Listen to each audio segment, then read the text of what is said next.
안녕하세요. 갈릴교회 김혜경 목사입니다. 지난 시간에는 고린도전서 13장에서 말하는 사랑에 대해서 우리가 함께 공부했죠. 은사 중에서 가장 큰 은사가 사랑이라고 했는데요. 여기서 말하는 사랑은 아가페의 사랑이라고 했습니다. 이 아가페의 사랑의 뜻은 원어적으로 보면 기뻐한다, 또 잘 되기를 바란다, 귀하게 여긴다 라는 의미를 갖는다고 말씀드렸죠. 또 우리가 사랑의 정의를 말하면서 소극적인 정의와 적극적인 정의를 나누어서 살펴보았는데, 중요한 것은 사랑의 소극적 정의는 첫 번째, 시기하지 않는 것이 중요하다고 했습니다. 시기하는 것으로부터 모든 것이 시작되기 때문이죠. 또 적극적인 정의를 말하면서는 참는 것에서부터 시작되기 때문에 먼저 잘 참는 것이 중요하다고 했죠. 사랑은 그리고 서로 하는 것이기 때문에 내가 사랑받기 원하는 만큼 내가 먼저 사랑해야 하고, 우리가 또 서로 사랑할 수 있는 것은 나의 힘으로 할 수 있는 것이 아니라 사랑이신 하나님이 우리와 함께 하실 때에만 그것이 온전하게 가능하다라는 것까지 함께 나누었습니다. 오늘은 성숙한 그리스도인 마지막과 10과 그리스도인의 사회생활에 대해서 함께 공부하도록 하겠습니다. 우리가 그리스도인인데, 그리스도인이 사회에서 어떠한 마음으로 어떻게 살아갈 것인가 하는 문제는 매우 중요한 문제입니다. 무엇보다도 그리스도인의 정체성을 우리가 잊고 살아가서는 안 됩니다. 우리는 하나님의 자녀고 하나님의 사람으로 이 땅에서 살아내야 한다라는 그 마음이 있어야 하는 것이죠. 그래서 그리스도인의 그 그리스도인됨은 그리스도인다운 모습으로 살아가는 그 모습으로 잘 보여지게 되는 것은 우리가 교회 안에서 그렇게 예배드리는 모습, 교회 안에서 우리가 행하는 모습이 아니라 그 교회 밖에서, 예배당 밖에서, 사회에서 우리의 모습이 그리스도인이 얼마나 참된 그리스도인으로 살아가게 되는지 사회에서 드러나게 된다라는 겁니다. 그리고 그것은 그리스도인이 사회에서 자기 정체성을 어떻게 인식하고 살아가느냐에 의해서 확정되게 되는 것이죠. 이제 우리가 사회에서 그리스도인의 정체성에 대해서 함께 생각해 보도록 하겠습니다. 첫 번째로 우리는 모델로서의 그리스도인으로 사회에서 살아가야 합니다. 이것은 그리스도인은 주님을 세상에 보여주는 모델이라는 그런 의미를 가지고 있습니다. 유명한 디자이너들이 있는데요. 그 디자이너들의 명성은 그가 만든 옷을 통해서 드러나게 됩니다. 그런데 그 옷만 가지고는 그 옷을 완전하게 보여줄 수 없죠. 그 옷을 입는 모델을 통하여서 그 옷이 더 옷답게 보여지게 되는 것이죠. 그런데 그 옷을 또 아무나 입는다고 그 옷이 돋보이는 것이 아닙니다. 그렇기 때문에 디자이너의 옷을 가장 돋보이게 해줄 수 있는 사람, 그 사람들을 우리가 모델이라고 하는데, 디자이너들도 자기 옷을 잘 표현할 수 있는 모델, 또 자기 옷과 이미지와 잘 맞는 그 모델들을 선호하잖아요. 그래서 디자이너의 옷을 가장 돋보이게 하는 사람은 바로 그것을 잘 나타내 줄 수 있는 모델입니다. 그래서 모델은 우리가 알지 못하는 그 디자이너의 옷을 통해서 디자이너의 모든 재능을 한눈에 보여주는 전문인으로 우리가 그렇게 생각하고 있죠. 이와 같이 그리스도인은 보이지 않는 주님의 모든 것을 보여주는 전문인이 되어야 한다는 말씀입니다. 요한일서 1장부터 1장 1절에서 3절 말씀에는 사도 요한이 하나님의 사람으로 이 땅에서 어떤 마음으로 살아갔는지에 대해서 우리에게 가르쳐 주고 있습니다. 요한일서 1장 1절부터 3절 말씀은 태초부터 있는 생명의 말씀에 관하여는 우리가 들은 바요, 눈으로 본 바요, 자세히 보고 우리의 손으로 만진 바라. 그러면서 2절에서는 이 영원한 생명을 우리가 보았고 증언하여서 너희에게 전했다라고 말하고 있고요. 3절에서는 특별히 우리가 보고 들은 바를 너희에게 전하는 것은 너희로 우리와 사귐이 있게 하려 함이다 라고 그렇게 이야기하면서 그 사귐은 아버지와 그의 아들 예수 그리스도와 더불어 누림이라 라고 그렇게 밝히고 있습니다. 태초부터 말씀이신 하나님을 우리가 보고 듣고 만져볼 수 있게 이 땅에 오신 분이 바로 예수 그리스도이시죠. 그리고 사도 요한은 자신이 예수 그리스도를 통해서 보고 들은 것을 제3자에게 그것들을 전하여서 그것을 들은 사람이 성부 성자 하나님과 사귐을 갖게 하는 것이 바로 사도 요한의 정체성이다, 나의 정체성이다 라고 밝히고 있는 것입니다. 앞에서 말씀드린 것처럼 한마디로 사도 요한은 예수 그리스도의 모델이었습니다. 이것이 모든 그리스도인이 가져야 할 정체성인 것입니다. 예수님께서는 하나님의 모델이 되기 위해서 이 땅에 오셨고 우리는 하나님 아버지와 또 성자 예수님을 이 땅에 보여주는 모델로 살아가야 하는 것입니다. 그런데 앞에서 언급한 것처럼 모델이 어떤 모델을 쓰느냐에 따라서 그 옷이 돋보일 수도 있고 돋보이지 않을 수도 있잖아요.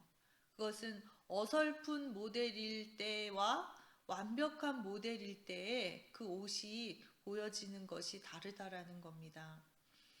그러면 우리는 그리스도를 보여주는 모델로서 살아가야 하는데 어설픈 모델이 아니라 완벽한 모델로 살아가야 하는 것이죠. 그런데 이 완벽한 모델은 어떻게 될 수 있는가? 철저한 훈련을 통해서 가능합니다. 그래서 우리는 철저한 훈련을 통해서 우리의 평상시의 삶 속에서 제대로 그리스도를 보여주는 모델이 되어야 하는 것입니다.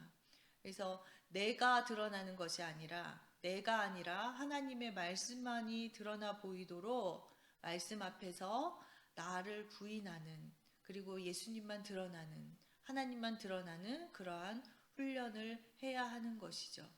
이러한 의미에서 그리스도인은 사회에서 모델로서 살아가야 하는 것입니다. 두 번째는 우리는 어떠하게 사회에서 살아가야 하는가? 진열장으로서 그리스도인의 모습을 보여주어야 합니다. 이것은 무슨 의미냐 하면 그리스도인은 세상이 들여다보는 진열장이다라는 의미를 가지고 있습니다. 앞에서 말씀드린 모델은 단지 옷만 보여주면 되죠. 옷만 보여주지만 진열장에는 그 물건만 보여주는 것이 아니라 여러 이미지와 함께 진열하는 것을 볼 수 있습니다. 그래서 물건을 그저 쭉 늘어놓는 것이 아니라 어떤 제품과 그 제품과 함께 그에 맞는 이미지가 함께 진열되어지는 거잖아요. 그래서 이것은 사회에서 그리스도인 개개인의 역할이 모델이라고 한다면 우리가 속한 가정 공동체 또 직장 공동체는 바로 진열장이다라고 말씀드릴 수 있습니다. 그리스도인의 가정과 또 그가 일하는 일터는 세상 사람 누구든지 들여다볼 수 있는 그러한 진열장입니다. 그리고 누구든지 들여다볼 수 있어야만 합니다. 그래서 그것을 우리의 삶을 볼 때, 우리의 가정과 우리의 일터에서 나의 모습을 볼 때, 아, 저곳에 사는 사람들은 다르구나. 예수 믿는 사람들은 다르구나. 저렇게 사는 것이구나라고 생각하게 해야 한다라는 의미입니다. 그러면 우리의 진열장에는, 쇼윈도에는 어떤 것이 있어야 할까? 그것은 바로 그리스도인의 거룩하고 구별된 생각과 구별된 말, 또 예의 범절이 있어야 합니다. 우리의 삶 가운데 그러한 모습이 있는가라고 늘 생각하면서 살아가야만 합니다. 또한 우리의 그 진열장, 우리의 가정, 우리의 그 삶의 터전, 직장에서는 그 세상 사람들을 위한 진열장이기도 하지만 같은 그리스도인을 위한 진열장이기도 해야 합니다. 그래서 우리는 그리스도인은 저렇게 사업하는구나. 그리스도인들은 저런 가정의 모습을 가지고 있구나. 저런 상황에서도 그리스도인들은 낙심하지 않고 소망을 가지고 또 기뻐할 수 있구나. 행복이란 것은 저런 것이구나 하고 그리스도인들이 나와 함께 신앙생활하고 있는 그리스도인들이 먼저 들여다보고 싶어 하는 그러한 진열장이 되어야 합니다. 그리고 그렇게 그리스도인들이 서로가 서로에게 믿음의 진열장이 된다면 그것이 더 확장되어서 세상은 그때부터 달라질 것입니다. 그래서 우리의 진열장은 그리스도인들에게 보여줄 수 있는 진열장, 또 그와 더불어서 세상 사람들에게 보여지는 진열장임을 기억하고 우리의 삶을 거룩하고 구별되게 그렇게 만들어가고 가꾸어 나가는 그러한 삶이 되어야 할 줄로 믿습니다. 세 번째는 주님의 손과 발로서의 그리스도인으로 우리는 살아가야 합니다. 그리스도인은 주님의 손과 발이라는 의미입니다. 하나님께서는 언제나 인간의 손과 발을 통해서 역사하십니다. 그래서 우리는 행동하는 주님의 손과 발이 되어야 합니다. 중요한 것은 우리의 손과 발도 중요하지만 더 중요한 것은 우리의 마음의 중심이죠. 그런데 우리의 이 중심은 우리의 육체를 통해서 겉으로 더 잘 드러나게 됩니다. 우리가 말을 통해서도 그 사람의 마음을 알 수 있다라고 표현을 하지만 사실 말로는 얼마든지 위장이 가능합니다. 나는 누구를 사랑해, 나는 그 사람을 그렇게 생각해, 이렇게 좋은 말로 할 수 있지만 사실 그의 몸은, 우리의 손과 발은 그렇게 행하지 않을 수 있잖아요. 그래서 우리의 중심은 손과 발에 의해서 가장 구체적으로 보여지고 드러나게 된다라는 겁니다. 열왕기하 9장 35절부터 36절 말씀에는 북이스라엘의 아합 왕의 부인이었던 이세벨의 최후의 모습을 나타내 주고 있습니다. 우리가 다 아는 것처럼 이세벨은 우상 숭배를 아주 마음을 다해서 한 사람이죠. 이후에 예후가 쿠데타로 정권을 잡고 이세벨을 창밖으로 던져서 죽입니다. 그런데 나중에 그 이세벨의 시신을 찾아서 장례를 치러주려고 할 때에, 왜냐하면 한 나라의 황후였기 때문에 그에 대한 합당한 예우를 하려고 했던 것이죠. 그런데 그렇게 그의 시신을 찾으려고 할 때에 그의 시신이 남기는 남았는데 그의 두개골과 손과 발만 남아있는 상황이었습니다. 그래서 특별히 열왕기하 9장 36절 말씀에서는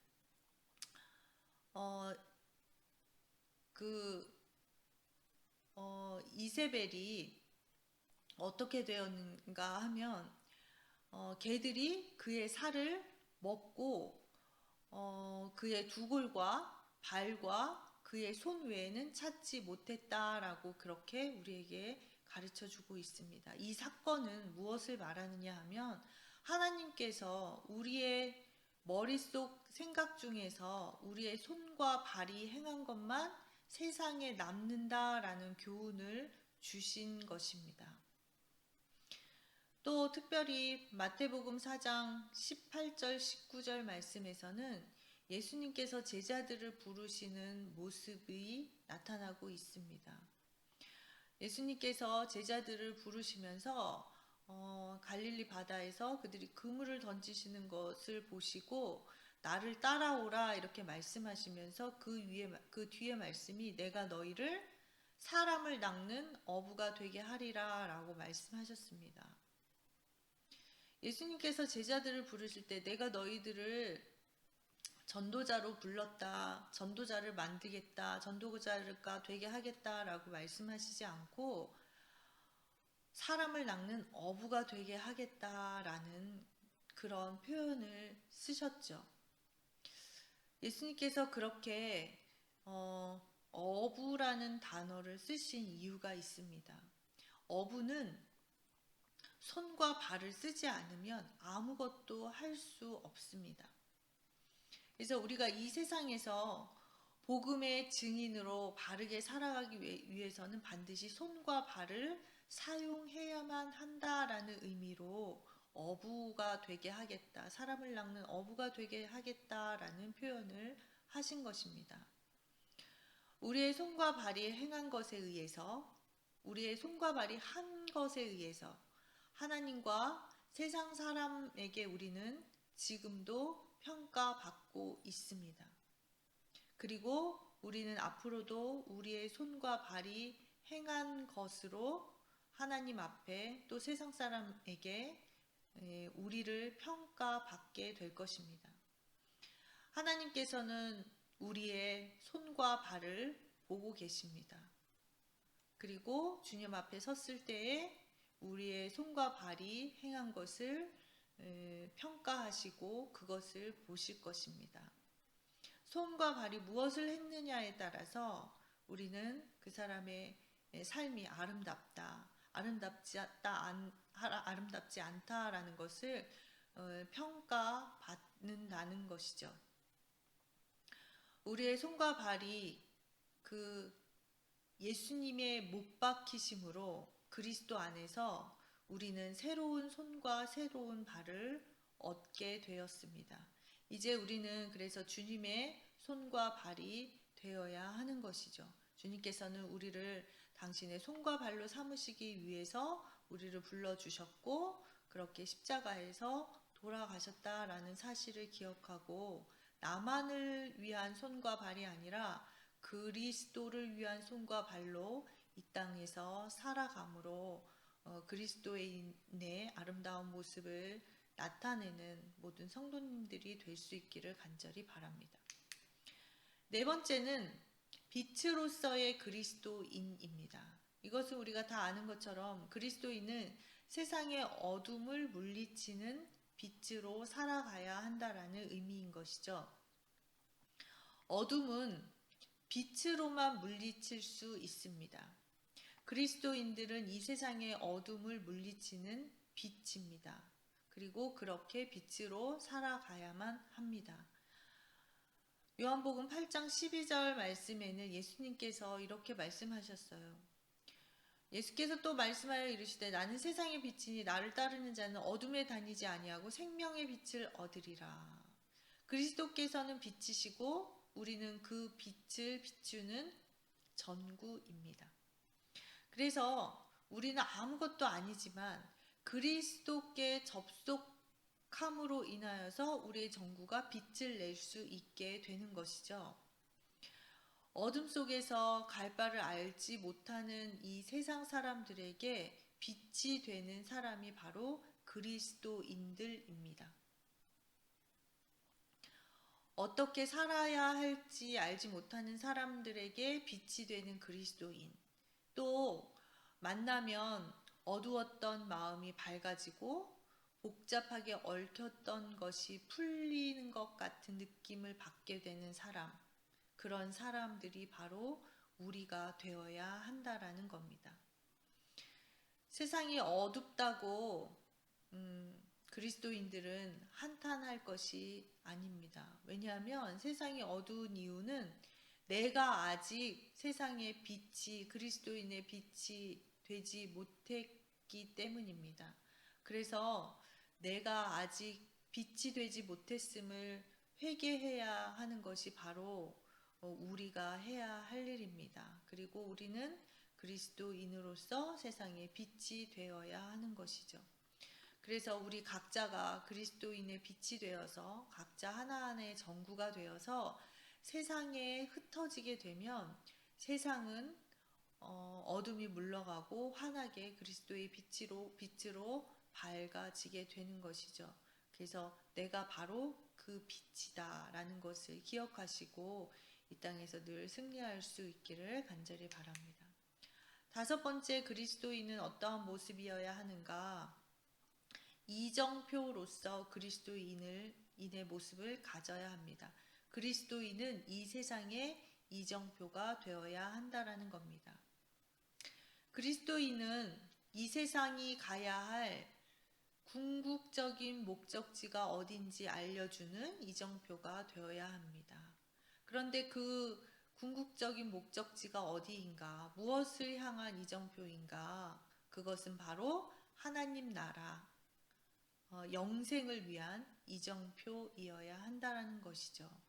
하나님 나라는 이렇게 가는 것이다. 영원한 생명은 이런 삶이다 라는 것을 보여주는 이정표가 되어야 한다라는 의미입니다. 우리는 영원한 나라, 하나님 나라는 꼭 죽어서만 간다라고 생각하지는 않죠.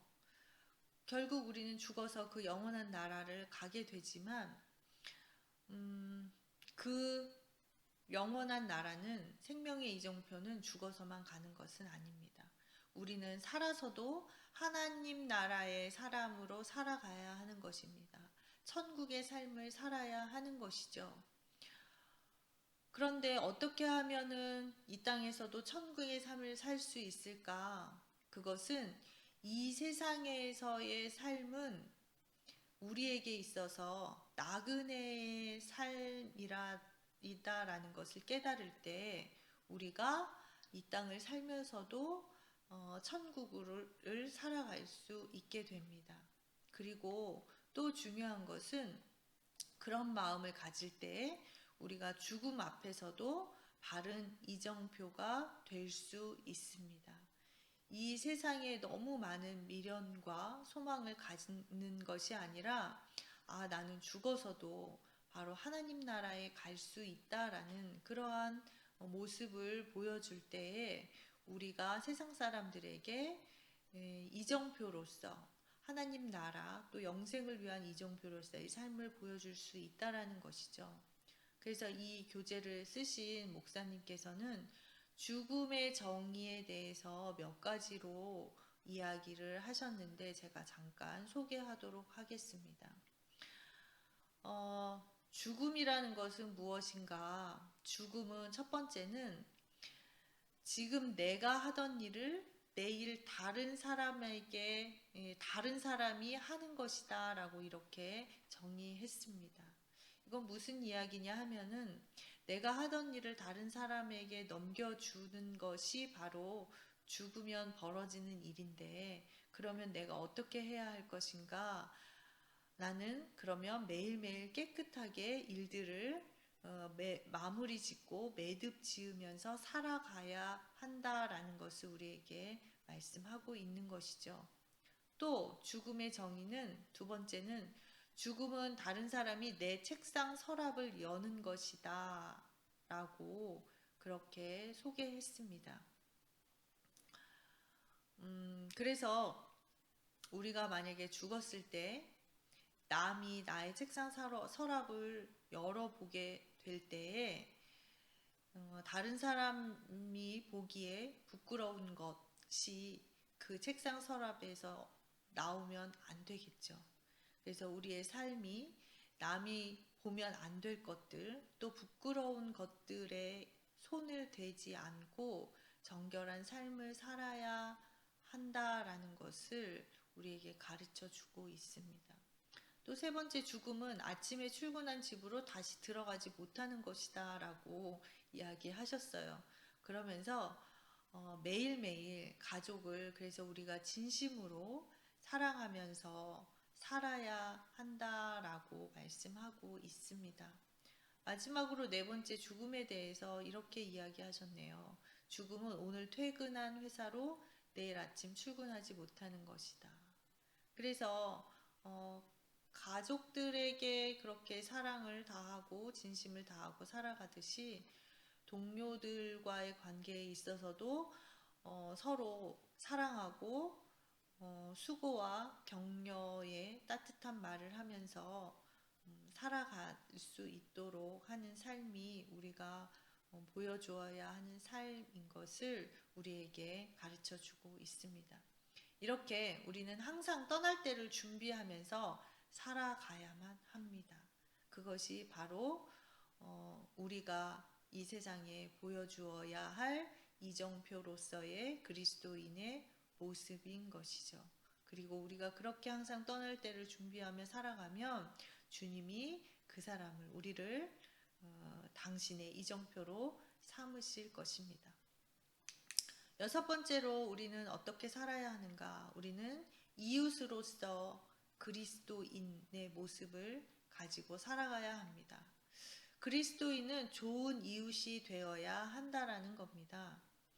이웃이라는 것은 공간적으로 가까이 있는 사람을 일컫는 말입니다. 이 넓은 세상에서 내가 왜 하필이면 오늘 이곳에 여기에 살고 있나?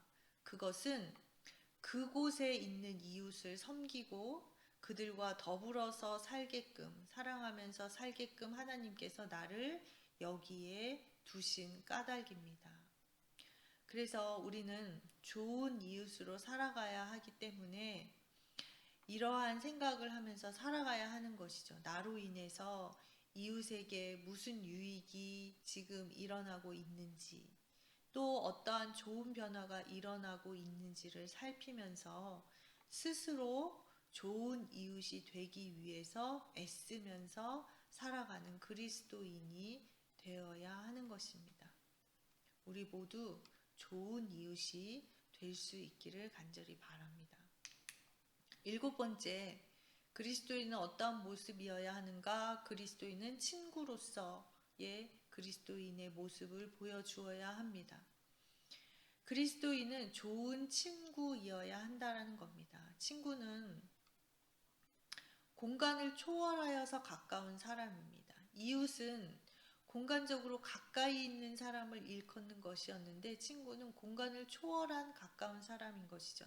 그래서 이웃은 내 주변에 있는 사람을 말한다면 친구는 아무리 멀리 있어도 그와 누구와도 친구가 될 수 있잖아요. 친구로서의 좋은 친구로서의 관계를 맺고 살아갈 수 있잖아요. 그래서 공간을 초월한 그러한 사이를 말하는 것이죠. 하나님께서는 우리를 먼저 택해 주신 이유가 있습니다. 그것은 사랑하는 친구들에게 하나님의 진리와 그 생명을 전하는 좋은 친구가 되라는 것입니다.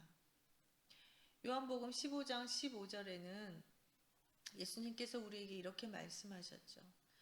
이제부터는 너희를 내가 종이라 하지 아니하니 종은 주인이 하는 것을 알지 못함이라. 너희를 친구라 하였느니 내가 내 아버지께 들은 것을 다 너희에게 알게 하였음이라 라고 우리에게 말씀하고 있습니다.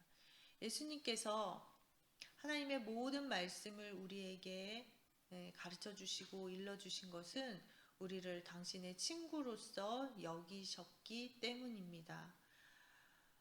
예수님은 죄인인 우리의 친구가 되어 주시기 위해서 이 땅에 오셨죠. 그렇다면 우리가 그분을 주인으로 모시고 살아가는데 그분을 주인으로 모시고 살아가는 우리 역시 우리보다 못한 사람에게 기꺼이 친구가 되어 주어야 하는 것입니다. 그렇게 살아가는 모습이 그리스도인으로서 사회에서 우리가 보여주어야 할 아름다운 모습인 것이죠. 마지막으로 8번째, 그리스도인은 어떠한 모습이어야 하는가? 그리스도는 그늘로서의 아름다운 모습을 나타내어야 합니다. 그리스도인은 궁극적으로 쉴만한 그늘이 되어주는 사람이어야 한다라는 겁니다.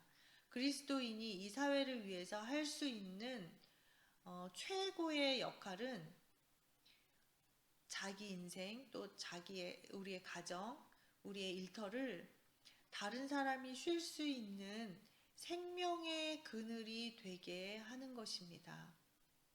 예수님께서는 우리에게 그렇게 말씀하셨잖아요. 수고하고 무거운 짐진 자들아 다 내게로 오라. 내가 너희를 쉬게 하리라.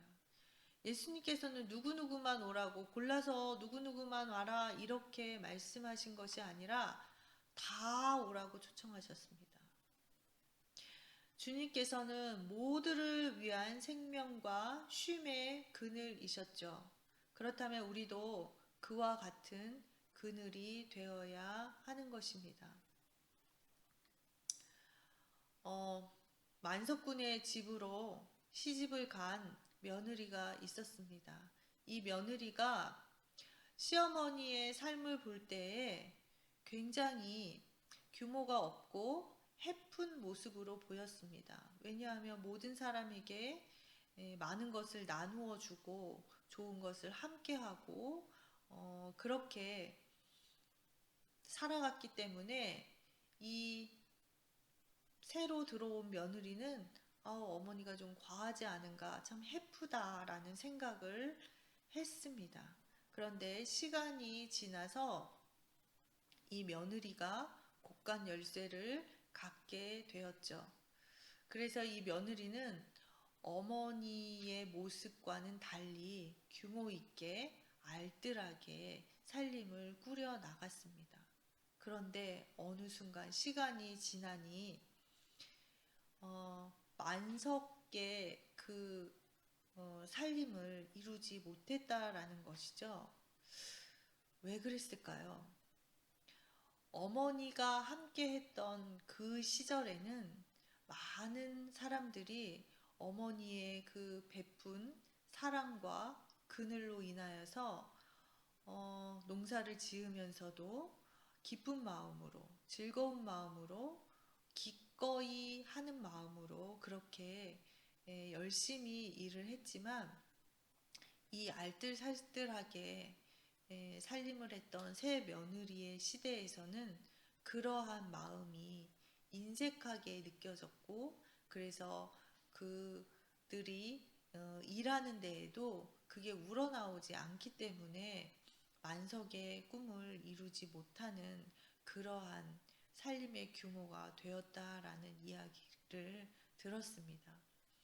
시어머니는 며느리가 볼 때의 해픈 모습이었지만 그것은 해픈 모습이 아니라 다른 사람에게 그늘이 되어준 그런 어머니의 모습이었던 것이죠. 우리가 다른 사람에게 그늘이 되어주기 위해서는 두 가지를 우리 마음 가운데 염두에 두어야 합니다. 앞에서 말씀드린 것처럼 첫 번째는 철저한 청지기 의식이 있어야 합니다. 그것은 우리가 이전에 말씀드렸던 것처럼 우리의 물질 중에서 다른 사람을 위한 몫이 있다라는 사실을 인정하는 것이죠. 그래서 나에게 있는 물질이 나만을 위한 것이 아니라 그 가운데는 첫 번째로 하나님의 목, 또 타인을 위한 목, 그리고 나의 몫이 있다라는 사실을 기억해야만 우리가 다른 사람에게 그늘이 되어줄 수 있습니다. 또 한 가지 우리가 기억해야 할 것은 우리의 몸과 마음이 함께 늙어가야 한다라는 것입니다. 사람들이 나는 몸은 늙었지만 마음은 아직도 청춘이야 라고 이야기합니다. 그래서 마음이 늙어가는 것에 대해서 좋지 않게 생각하는 그러한 경우가 있는데요. 여기서 마음이 함께 늙어가야 한다라는 의미는 마음이 함께 넉넉해지고 나이가 들어감에 따라 더 덕스러워지고 포용력이 넓어지고 다른 사람을 이해하는 폭이 넓어지고 후덕해지는 것을 말하는 것입니다. 그래서 몸과 마음이 함께 늙어간다라는 것은 슬픈 일이 아니라 젊은이들이 흉내낼 수 없는 멋진 그늘이 되는 것입니다. 그래서 하루하루 우리를 나이 들게 하셔서 더 큰 그늘이 되게 해 주시는 그 하나님의 축복이 바로 우리의 몸과 마음이 함께 늙어간다라는 의미인 것을 기억하시고 모두에게 그렇게 그늘이 되어주는 그리스도인으로 살아갈 수 있기를 간절히 바랍니다. 이제 10과의 결론을 맺겠습니다. 결론은 그리스도인에게 이 세상은 하나님 사랑과 이웃 사랑을 구현해내는 그러한 현장이다라는 것으로 결론을 맺도록 하겠습니다.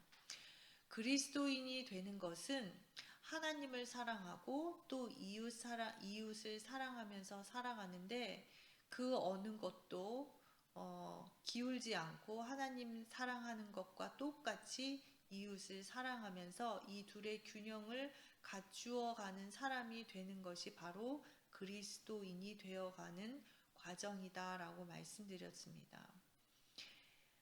그렇기 때문에 이 세상에서의 우리의 모습은 하나님과의 관계만 중요한 것이 아니라 이 세상과의 관계, 이웃을 사랑하는 그러한 모습으로 나타내야 한다라는 것이죠. 그렇기 때문에 이 세상은 그리스도인의 모습이 그 사람이 진정 그리스도인이 되었는지 안 되었는지를 보여주는 실험의 장인 것입니다. 이 세상에서 우리는 진정한 그리스도인의 사람임을 나 스스로가 증명하며 또 그것을 증거하며 살아가는 그러한 기쁨을 누려야 한다라는 것이죠. 그리스도인으로서 우리는 사회에서 어떻게 살아가야 하는가 8가지에 대해서 함께 나누었습니다. 어떠한 단어가 생각나시나요? 빛으로 살아가는 모습, 또 세상의 바른 이정표가 되어야 한다라는 것, 또 그리스도의 모델이 되어야 한다라는 것, 또 친구로, 그늘로, 이웃으로 살아가는 그러한 모습으로 살아가야 한다라는 것 잘 기억하시고 그렇게 이 땅에서 아름다운 모습으로 살아가시는 모든 성도님들 다 되시기를 바랍니다. 성숙한 그리스도인은 여기서 이렇게 마무리하도록 하겠습니다. 모쪼록 긴 시간 여러 가지로 함께 했는데 장성한 신앙에 이르는데 모두 도움이 되셨기를 바랍니다. 그리고 긴 시간 항상 매주 영상으로 함께 해주셔서 감사합니다. 주님 안에서 늘 평안하시길 기도하겠습니다.